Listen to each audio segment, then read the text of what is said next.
किसी के गले से उसका बैंड उतार के पट्टा डालने की कोशिश करोगे, बाधा हम डाल रहे हैं, वकील डाल रहे हैं बाधा। अब होते कौन हो? वकीलों से पूछे बगैर कोई कानून बना दोगे?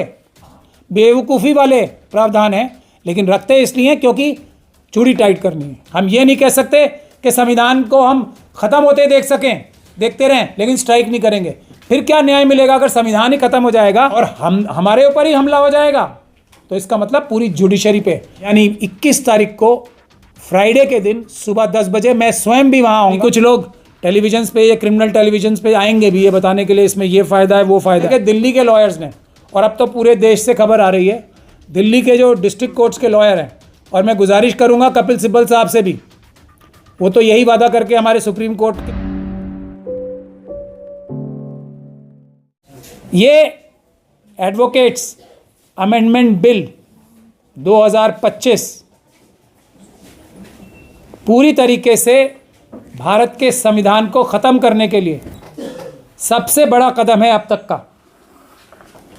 इस कदम के ज़रिए, और मैं यहाँ सबसे अहम बात ये साफ कर देना चाहता हूँ, सरकार इस बिल के माध्यम से क्या करना चाहती है? जो वकीलों की आज ताकत है कि हम बगैर किसी के दबाव में आके अपनी जो व्यवस्था है, जो जनता को न्याय दिलाने की, अदालतों में जनता की आवाज़, देश के नागरिकों की आवाज़ मजबूती से उठा सकने की जो हमारे पास स्वतंत्रता है, हमारे जो हमें जो निर्देशित और गवर्न करता है, हमें कैसे काम करना है, कैसे जनता के लिए दिन रात एक करना है, कैसे अपने ऊपर खतरा लेके भी अपने क्लाइंट की रक्षा करनी है, वो जो अधिकार हमारे अपने पास था, सरकार ये चाहती है कि हम वकीलों को मजबूर कर दें कि वो सरकार जो कानून कहे, यानी कि अमित शाह जी, मोदी जी और मोहन भागवत जी जो कहें उस प्रकार से काम करें। अगर वो ये बोलें कि इस क्लाइंट का या इस ग्रुप ऑफ क्लाइंट्स का या इस सेक्शन का समाज के आपको केस नहीं लड़ना है, मजबूती से नहीं लड़ना है, वरना हम आपकी चाबी उमेटेंगे, आपके कान उमेटेंगे बार काउंसिल के माध्यम से, जिस पे सरकार कब्जा करना चाहती है, तो ये हम कतई बर्दाश्त नहीं करेंगे। हमारे ऊपर जिम्मेदारी है देश में न्याय व्यवस्था बरकरार रखने की। आज पिछले 3 दिन से, अब इसमें कई महत्वपूर्ण पॉइंट्स हैं।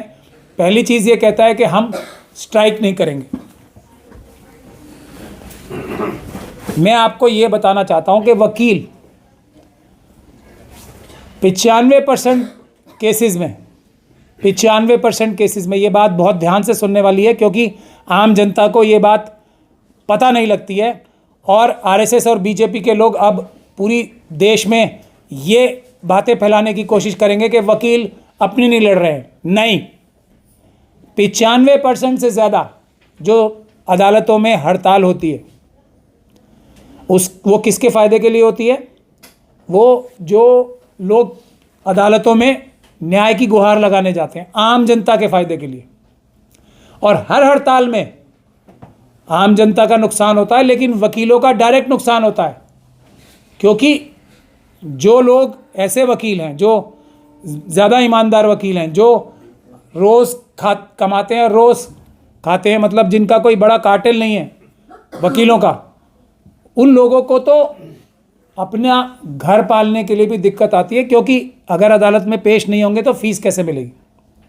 तो वकील अपने और अपने परिवार का पेट काट के भी क्लाइंट्स की भलाई के लिए, जनता की भलाई के लिए स्ट्राइक करते हैं, वरना वकीलों को स्ट्राइक करने की आवश्यकता ही नहीं पड़ती। जब तक बर्दाश्त हो सकता है तब तक वकील बर्दाश्त करते हैं, स्ट्राइक नहीं करते। और जब स्ट्राइक भी होती है तो वकीलों का सिस्टम होता है, जो हमारे प्रॉक्सी काउंसिल्स होते हैं, जो बार एसोसिएशंस हैं, वो बार एसोसिएशंस जो है उनके एक एक वकील हर अदालत में खड़ा करते हैं, ताकि क्लाइंट्स का नुकसान ना हो। भले ही वकीलों का नुकसान हो जाए, क्लाइंट्स का नुकसान नहीं होने देते। तो ये वकीलों के अधिकार पे जो हमला है, वकीलों के गले में जो पट्टा बांधने की कोशिश हो रही है बैंड उतरवा के, ये कतई बर्दाश्त नहीं की जाएगी। मैं आपको कुछ सेलिएंट फीचर्स बता रहा हूँ इसके बिल के, जो हमें किसी भी हालत में मंजूर नहीं है। एक तो लीगल प्रैक्टिशनर यानी कि वकील कॉल होगा, इसकी भी वो की जा रही है, एक उसको नया रूप दिया जा रहा है। वकीलों को आप ज़्यादातर क्या समझते हैं? जो वकील न्यायालय में जाके आपका अधिकारों की रक्षा करते हैं, जो कोर्ट्स में जाके प्रैक्टिस करते हैं, उनका एक थोड़ा सा अलग दर्जा होता है। अब ये सबको एक ही लकड़ी हाँकने की कोशिश हो रही है। और सबसे बुरी बात जो है वो ये है कि विदेशी कंपनीज जो हैं, लॉ फर्म्स, और विदेशों में बहुत बड़ी बड़ी लॉ फर्म्स होती हैं, इसमें हज़ारों लॉयर्स काम करते हैं। और एक तरीके से अडानी अंबानी टाइप, जैसे अडानी अंबानी और यूसुफ लुलू जैसे जो लोग हैं, उन्होंने बिजनेस पे कब्जा कर रखा है, अलग अलग चीज़ों पे कब्जा कर रखा है। विदेशों में उसी प्रकार की लॉ फर्म्स भी होती हैं जो बिल्कुल इंडस्ट्री की तरह काम करती हैं। कोई ये व्यापार नहीं है, वकालत कोई व्यापार नहीं है। तो अडानी अंबानी यूसुफ लुलू जैसे लॉ फर्म्स को भारत में परमिशन दी जा रही है। अब मैं ये पूछना चाहता हूँ कि क्या हमारे यहाँ के जो वकील हैं वो भी वहाँ जाके ऐसे प्रैक्टिस कर सकेंगे? बाहर नहीं, पहली बात। दूसरी बात ये कि बाहर के वकील आके अगर यहाँ कोई गड़बड़ी करते हैं तो क्या वहाँ के लोगों के लाइसेंस हम कैंसिल कर सकते हैं? हमारे यहाँ देश के अंदर जो बार काउंसिल ऑफ इंडिया के अंडर काम करने वाले वकील हैं, उनके खिलाफ तो हम डिसिप्लिनरी कार्रवाई कर सकते हैं, लेकिन विदेशी लॉयर्स के खिलाफ क्या कार्रवाई कर सकते हैं?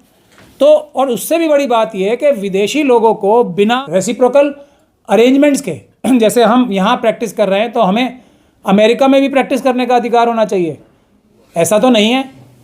अमेरिकन लॉयर्स को यहाँ प्रैक्टिस करने का अधिकार दे दिया जाए, यूरोपियन लॉयर्स को यहाँ प्रैक्टिस करने का अधिकार दे दिया जाए, बड़ी बड़ी लॉ फर्म्स को यहाँ आने का अधिकार दे दिया जाए, फिर तो बड़े बड़े मॉल्स बन जाएंगे। जैसे आज हमारे छोटे छोटे व्यापारियों का बिल्कुल जो काम धंधा है वो चौपट हो गया, वही वकीलों के साथ करना चाहते हैं ताकि उनके गले में पट्टा बांधा जा सके। ये हमें मंजूर नहीं है। बार एसोसिएशन का जो है उसमें भी बंदिश बांध रहे हैं कि अगर हम एक जगह से, आज क्या है, पूरे देश में जाके वकील प्रैक्टिस कर सकते हैं, किसी भी देश के हिस्से में जाके, तो उस पर भी बंदिश लगाई जा रही है कि आप अगर अपनी लोकेशन या फील्ड भी चेंज करेंगे। और भाई वकील की क्या फील्ड होती है? वकील की फील्ड होती है कोई, मेरे पास कोई घर का मुकदमा लेके आया, सिविल मुकदमा लेके आया तो मैं वो भी करूँगा, और अगर कोई क्रिमिनल मुकदमा, फौजदारी का मुकदमा लेके आके वो भी करूँगा। अब मैं जाके बार बार किसी जगह ये बताऊँगा कि आज मेरे पास 2 केस सिविल आए तो मैं अब सिविल का वकील हो गया, अब मेरे पास फौजदारी के वकील आए तो मैं फौजदारी का वकील हो गया, और अगर मेरे पास दोनों आ रहे हैं तो मैं हाइब्रिड वकील हो गया। ये इस प्रकार की जो शर्तें रखी जाती हैं, ये वो सिर्फ तंग करने के लिए रखी जाती हैं। जो इस कानून को बनाने वाले हैं, आरएसएस और बीजेपी के लोग, उन्हें भी पता है कि ये बहुत ही बेवकूफ़ी वाले प्रावधान हैं, लेकिन रखते इसलिए क्योंकि चूड़ी टाइट करनी है, तंग करना है। उसके बाद स्ट्राइक करने का अधिकार ही छीन लिया।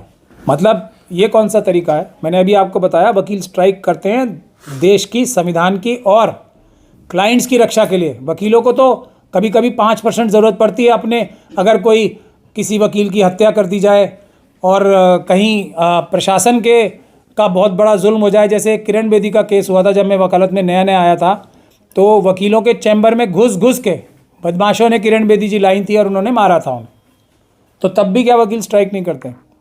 देखिए, वकीलों की बात सुनने के लिए अगर सरकार अच्छे काम करने लगे तो वकीलों को स्ट्राइक करने की क्या ज़रूरत पड़ेगी? हमारे न्यायालय जो हैं, जो हमारे सुप्रीम कोर्ट के 4 जजेस भी कहते हैं कि हमारे ऊपर दबाव है, जनता आके हमारी रक्षा करे। तो अगर जजेस के ऊपर इस प्रकार का जो दबाव का 4 सुप्रीम कोर्ट के सिटिंग जजेस ही बताते हैं, वो दबाव हटा लें तो न्यायालयों में ही हम जाएं और हर अधिकार की, अपने क्लाइंट्स की भी और स्वयं अपनी भी रक्षा कर सके। लेकिन कोई इस प्रकार का तो दबाव ख़त्म होता नहीं है, आज तक तो नहीं हुआ। अभी तक सुप्रीम कोर्ट के जजेस ने प्रेस कॉन्फ्रेंस करके ये नहीं बताया कि हमारे ऊपर से दबाव ख़त्म हो गया है। तो जब ऐसे हालात हैं तो वकील अपने लिए से ज़्यादा, और लास्ट में मैं ये भी बताता हूँ, स्ट्राइक होती है ज़्यादातर न्यायिक व्यवस्था बचाने के लिए। हम लोग कहते हैं जो बार यानी कि वकील हैं, जो वकालत की फील्ड है, वो जजेस की भी मदर होती है। बार इज़ मदर ऑफ बेंच। तो बार ही है, वकील ही हैं, वकील कम्युनिटी है जो जजेस की इज्जत, आबरू, उनका विकार, इकबाल वो बचाने के लिए वकील ढाल होते हैं जजेस की भी। ये वकीलों के ऊपर हमला जो अब है ना, इसका डायरेक्ट असर, अगला असर जजेस के ऊपर होने वाला है। अभी शायद हमारे जुडिशरी के लोग इस बात को नहीं समझेंगे, लेकिन जो समझदार हैं वो इस बात को समझेंगे। और हमारा ये कहना है कि इसमें सभी लोगों को कोऑपरेट करना चाहिए, जुडिशरी को भी कोऑपरेट करना चाहिए हमारे साथ। हम अपनी लड़ाई नहीं लड़ रहे हैं। अगर वकीलों की दीवार संविधान, कानून की, इंसाफ, बराबरी की रक्षा करने वाली गिरेगी तो उसका अगला नंबर, सबसे पहला नंबर जजेस का आएगा। ये बात समझ लेनी चाहिए। तो मुझे बड़ी खुशी है कि दिल्ली के लॉयर्स ने, और अब तो पूरे देश से खबर आ रही है, दिल्ली के जो डिस्ट्रिक्ट कोर्ट्स के लॉयर हैं, और मैं गुजारिश करूंगा कपिल सिब्बल साहब से भी, वो तो यही वादा करके हमारे सुप्रीम कोर्ट के प्रेसिडेंट का इलेक्शन भी लड़े थे, लेकिन उनका भी कोई बयान अभी तक मुझे नज़र नहीं आया है। वो अपना पॉडकास्ट करने में व्यस्त हैं। तो उनसे भी मैं गुजारिश करूंगा कि वो आएँ, ये ज़रूरत है, सड़कों पे हमारे साथ आएँ। डिस्ट्रिक्ट कोर्ट्स और हाई कोर्ट से भी मैं गुजारिश करूंगा कि वो भी, दिल्ली हाई कोर्ट के वकील भी इसका कोई रास्ता निकालें। और ये डिस्ट्रिक्ट कोर्ट के लॉयर्स जो हैं वो कोई अपने लिए नहीं कर रहे हैं, सारे एडवोकेट्स के लिए लड़ाई लड़ रहे हैं। तो हाई कोर्ट के जो हमारे नेतागण हैं दिल्ली हाई कोर्ट के भी, उनसे भी मैं गुजारिश करूंगा कि वो कोई ना कोई रास्ता निकालें। अगर हड़ताल का रास्ता उनको नहीं समझ में आ रहा, और मैं तो गुजारिश करूंगा कि हड़ताल अगर ज़रूरी है खुद इंस्टीट्यूशन को बचाने के लिए, एडवोकेट्स की इंस्टीट्यूशन को बचाने के लिए, तो मजबूरी है, क्योंकि अदरवाइज़ तो ये इंस्टीट्यूशन ही ख़त्म हो जाएगी। हम ये नहीं कह सकते कि संविधान को हम ख़त्म होते देख सकें, देखते रहें लेकिन स्ट्राइक नहीं करेंगे। फिर क्या न्याय मिलेगा? अगर संविधान ही ख़त्म हो जाएगा तो किस अदालत में जाके न्याय लेंगे हम? ये बातें हकीकत हैं, इससे कोई मना नहीं कर सकता। ये सिर्फ शॉर्ट साइटेडनेस है। अगर कुछ लोग ऐसा कहते हैं कि अभी स्ट्राइक नहीं होनी चाहिए, तो वो बहुत ही नज़दीक की दृष्टि से चीज़ों को देख रहे हैं। इस वक्त अगर हम लोग बीच से हट जाएं तो अगला नंबर सुप्रीम कोर्ट और हाई कोर्ट के जजेस का होगा, अगला नंबर डिस्ट्रिक्ट कोर्ट के जजेस का होगा। तो वो भी रेगुलेट करेगी सरकार, और गलत तरीके से करेगी। इंडिपेंडेंस ऑफ जुडिशरी कहाँ गई? वकील ही आज़ाद नहीं है, इंडिपेंडेंट नहीं है वकील, तो इंडिपेंडेंस ऑफ जुडिशरी कहाँ जाएगी? वकील तो सबसे मजबूत हिस्सा है ना। फ्रंट एंडिंग कौन करता है? क्लाइंट्स जब कोई परेशान होकर आता है तो क्या जज के पास जाता है कोई सीधा? हमारे पास आता है, वकील के पास। हम ही उसको बताते हैं उसके अधिकार क्या हैं, हम ही उसका केस तैयार करते हैं। ज़्यादातर क्लाइंट्स को हमारे देश में अपने अधिकार नहीं पता होते। उनको ये नहीं समझ में आया होता है कि हमारे साथ ज्यादती क्या हुई है। हम लोग समझाते हैं उन्हें कि तुम्हारे ये अधिकार थे और तुम्हारा ये ले लिया गया, तो और हमारे ऊपर ही हमला हो जाएगा। तो इसका मतलब पूरी जुडिशरी पे, न्यायिक व्यवस्था पे, उस पे हमला है ये, और ये हम नहीं होने देंगे। तो हमारा ये कहना है कि देश के सभी वकीलों से, सभी बार एसोसिएशन से, सभी बार काउंसिल से मैं गुजारिश करना चाहता हूँ, ख़ास तौर पे मनन मिश्रा साहब से। वो तो हमारे बार काउंसिल के चेयरमैन हैं पूरे देश के, पर वो बीजेपी के सांसद भी हैं। तो अभी बीजेपी की सांसद ही भूल जाएं वो, अगर वो सच्चे और ईमानदार हैं बार काउंसिल ऑफ इंडिया के लिए, लॉयर कम्युनिटी के लिए, जिसकी वजह से वो आज इतनी बुलंदी तक पहुँचे, राज्यसभा तक पहुँचे, वकील होने की वजह से पहुँचे हैं, और कोई वजह से नहीं पहुँचे हैं वो। इस बात को ना भूलें। उनका बेस वकालत है, वकील हैं, वही उनका बेस है। तो सबसे बड़ी जिम्मेदारी उनकी है। अपनी पार्टी के लोगों को समझाएं और इसको बिना शर्त के और माफ़ी मांग के वापस कराएं। लॉ मिनिस्टर साहब से, अमित शाह जी से और मोदी जी, देश से माफ़ी मांगें कि हमसे गलती हुई है, हम आगे से ऐसी कोई हरकत करने की कोशिश नहीं करेंगे, हम न्यायिक व्यवस्था पे हमला नहीं करेंगे, हम भारत की जुडिशरी पे हमला नहीं करेंगे, हम भारत के वकीलों पे हमला नहीं करेंगे। ये माफ़ी मांग के ये बिल जो है तुरंत विड्रॉ करने का काम कराना चाहिए मनन कुमार मिश्रा जी को। और कपिल मिश्रा जो सिब्बल साहब हैं, सुप्रीम कोर्ट के प्रेसिडेंट हैं, उनको भी इस काम में उनके साथ मिलके इस काम को करवाने की जिम्मेदारी लेनी चाहिए, वरना सड़क पे आने के लिए तैयार रहना चाहिए। दूसरी हमारी गुजारिश है पूरे देश के सभी बार एसोसिएशन से, सभी वकीलों से, कि ये टेस्टिंग टाइम है, ये ब्रेक पॉइंट है। अगर आप अपने प्रोफेशन के प्रति वफादार, सच्चे हो, तो आपको इस आंदोलन में साथ देना ही पड़ेगा। देशव्यापी आंदोलन में सभी बार एसोसिएशन से पूरे देश की गुजारिश है कि वो इस आंदोलन में जुड़ें। दिल्ली की बार ने, दिल्ली डिस्ट्रिक्ट कोर्ट की बार जो है, और मैं तहे दिल से धन्यवाद करना चाहता हूँ कोऑर्डिनेशन कमेटी की, जो दिल्ली डिस्ट्रिक्ट बार एसोसिएशंस की कोऑर्डिनेशन कमेटी है, उसके सारे पदाधिकारियों की मैं तहे दिल से धन्यवाद भी करना चाहता हूं कि उन्होंने लीड ली है और दिल्ली की बार की जिम्मेदारी भी है, उन्होंने सही लीड ली है, उन्होंने मिसाल कायम की है। आज भी एक पीसफुल प्रोटेस्ट कड़कड़डुमा में और रोहिणी में हुआ था, जो अदालतों के गेट्स हैं, ताकि देश की जनता भी देख सके, पीसफुल प्रोटेस्ट हुआ था। फ्राइडे के दिन सुबह 10 बजे, जुमे के दिन सुबह 10 बजे, शुक्रवार के दिन सुबह 10 बजे भी एक पीसफुल प्रोटेस्ट, जो 30 हज़ारी का जो सेंट्रल हॉल है उसके बाहर वाले गेट के सामने रोड की तरफ 10 बजे सुबह होने वाला है। वहाँ पे भी मैं चाहूँगा ज़्यादा से ज़्यादा वकील लोग आएँ वहाँ पे, यानी कि परसों यानी 21 तारीख को फ्राइडे के दिन सुबह 10 बजे मैं स्वयं भी वहाँ आऊँगा और मैं डिटेल में सारी बात भी करूँगा। और वहाँ पे जो 30 हज़ारी, क्योंकि दिल्ली की सबसे पुरानी बार है, सबसे बड़ी बार है, और वो पूरे देश के डिस्ट्रिक्ट बार्स की भी एक तरीके से उन्होंने लीड भी ली है और नुमाइंदगी भी की है, पहले भी की है।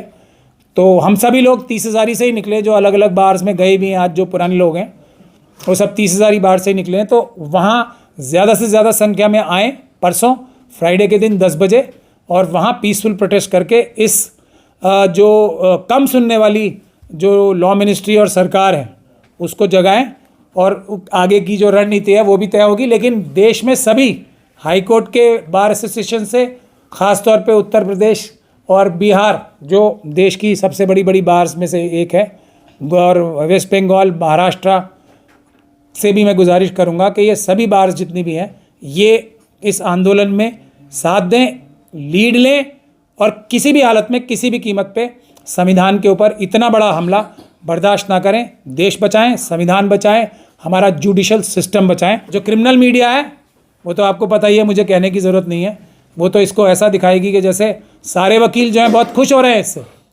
अभी कुछ लोग टेलीविजन्स पे, ये क्रिमिनल टेलीविजन्स पे आएंगे भी ये बताने के लिए इसमें ये फ़ायदा है, वो फ़ायदा है। हमें इस डिबेट में पढ़ना ही नहीं है, ये हमारा काम है। हमसे पूछे बगैर सरकार ने ये किया है, हम इसको नकारते हैं 100% टोटली। जो भी अगर कुछ कानून में चेंज करना होगा वो हम लोग अपने आप प्रपोज करेंगे, जब हमें ज़रूरत होगी सरकार को वो मानना पड़ेगा, क्योंकि यही मैंडेट है संविधान का, यही मैंडेट है हमारी पार्लियामेंट्री डेमोक्रेसी का भी। जिस ग्रुप के लिए लॉ बन रहा है उसी को बताना चाहिए कि हमारी क्या तकलीफ़ है और हमें क्या चाहिए। कोई बाहर का व्यक्ति ये नहीं बता सकता बिल्कुल भी, इसलिए हम इसको पूरी तरीके से रिजेक्ट करते हैं। और पूरे देश के वासियों से, ख़ास तौर पे हमारे क्लाइंट्स जो हैं, आपको थोड़ी बहुत तकलीफ़ हो तो मेहरबानी करके उसको सहें, क्योंकि ये आप ही की लड़ाई है, वरना आपको न्याय की उम्मीद ही छोड़ देनी चाहिए। अगर वकील कमज़ोर हो गए फिर आपको कोई न्याय नहीं दिलाएगा, फिर आप किसी को नहीं कह पाएंगे I will see you in court, तुम मेरे साथ यहाँ ज़्यादती कर लो, मैं तुम्हें अदालत में देखूंगा या घसीटूंगा, बोलते हो ना आप सब लोग। तो वो भूल ही जाना पड़ेगा। अगर आपको थोड़ी हमारे साथ रह के कोऑपरेट करना पड़ेगा। हमें भी बहुत जल्दी है इस गंदे और घिनौने कानून को बदलवाने की, ख़त्म करने की।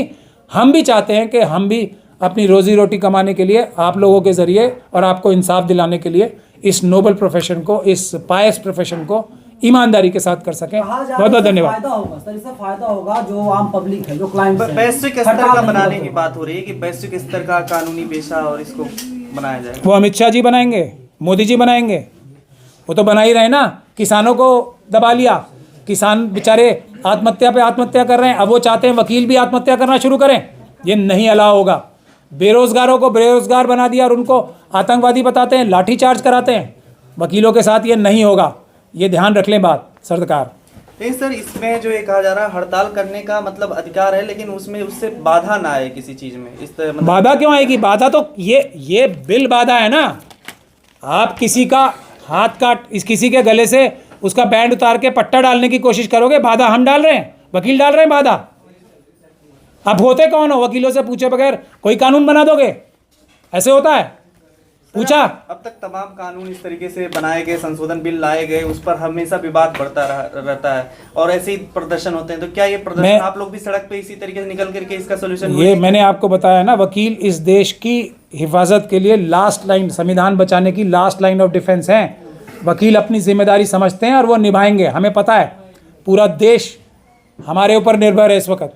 हर एक के साथ ज्यादती कर ली तो वकीलों के साथ भी कर लेंगे, ऐसा नहीं होगा। ये वकीलों की जिम्मेदारी है। हम वादा करते हैं पूरे देश से, हम इस जिम्मेदारी को निभाएंगे। हमें अपने से भी ज़्यादा देश में न्यायिक व्यवस्था की, इंसाफ और बराबरी की चिंता है। खबरों में बने रहने के लिए फोरम 4 को सब्सक्राइब करें और नोटिफिकेशन पाने के लिए बेल आइकन दबाएं।